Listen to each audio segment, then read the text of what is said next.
Hello, I'm Lynn Dimer and I've been working with the National Heart Foundation now for 16 years. Why have I stayed there so long? Because I really have a passion and I'm committed to making a difference with my people in understanding their heart health journey. We've produced a series of video clips that will help you understand about the heart and heart disease.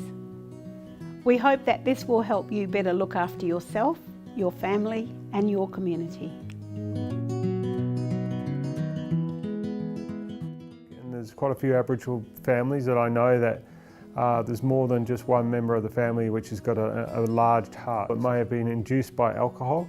If you, for one reason or another, large consumption of alcohol over a very long period of time, that can cause the heart to stretch and get big and baggy again. Unfortunately, we have seen a couple of people in recent times with a virus. But predominantly it is from the heart attacks causing all that scar tissue. You sort of have three major symptoms that you're looking for. And it's things that you're not totally aware of. The first one is, for those of us who sleep on maybe one or two pillows, as the fluid level starts to build up in your lungs, you then require more, it gets harder to breathe. So as it gets harder to breathe, we tend to want to sit in a more slightly upright position. So we might switch from 2 pillows to 3 pillows. And we find that a little bit easier to breathe because your lung is able to expand better when you're sitting in a more upright position.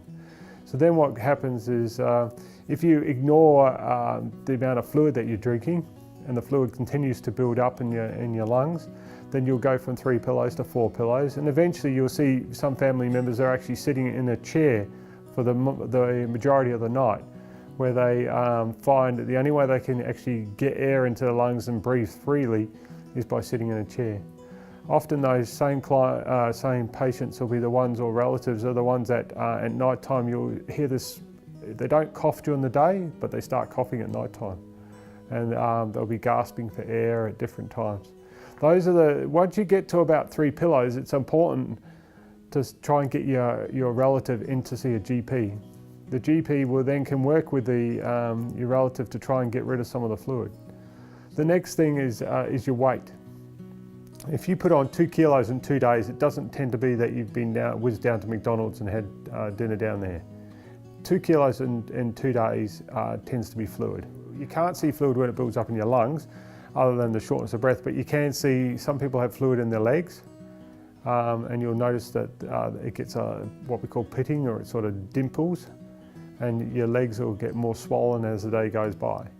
The other symptom is how far you can walk. If you could walk from your house to your friend's house and your breathing was okay, and then gradually over time you're sleeping on more pillows and now you're only able to walk 3/4 of the way to your friend's house, and then you're really short of breath and you have to stop and have a couple of rests. And then you're only walking half the way to your friend's house and you're getting more short of breath. These are all signs that things are changing in your body and in your quality of life. So you need to get to the GP before it gets to the point where we have to call OOO in the middle of the night because you're really, really short of breath and you can't get enough air into your lungs because you've got all this fluid here.